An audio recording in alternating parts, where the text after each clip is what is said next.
ఉమ్మడి పశ్చిమ గోదావరి జిల్లా కేంద్ర ప్రభుత్వ ఉద్యోగ కార్మిక కర్షక వ్యతిరేక విధానాలపై ఫిబ్రవరి 12వ తేదీ జరిగే సమ్మెలో పెద్ద ఎత్తున పాల్గొనాలని సిఐటియు జిల్లా అధ్యక్షులు ఆర్ లింగరాజు పిలుపునిచ్చారు.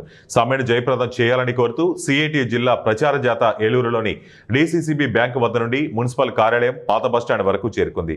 కార్మికులను కలిసి సమ్మెలో పాల్గొనాలని ప్రచారం చేశారు.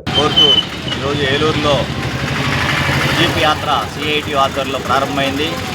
ఇది 3 రోజులు జిల్లా వ్యాప్తంగా కొనసాగుతుంది. అన్ని ప్రాంతాలు, అన్ని మండలాలు, అన్ని పట్టణాలు తిరుగుతుంది. ప్రధానంగా కేంద్ర ప్రభుత్వం కార్మిక వర్గాన్ని బానిసత్తుల నుండి తీసుకొచ్చేటువంటి ఈ 4 లేబర్ కోడ్స్ వలన కార్మిక వర్గం చాలా తీవ్రంగా నష్టపోతుంది. 8 గంటల పని హక్కు రద్దు అవుతుంది, 12 గంటలకు పెంచబడుతుంది.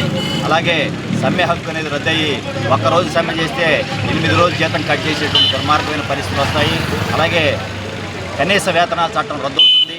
సంఘం పెట్టుకునేటటువంటి హక్కు కూడా రద్దవుతుంది. ఇలాంటి దుర్మార్గమైన చట్టాల ద్వారా, ఈ లేబర్ కోడ్స్ ద్వారా రాబోయే కాలంలో కార్మిక వర్గం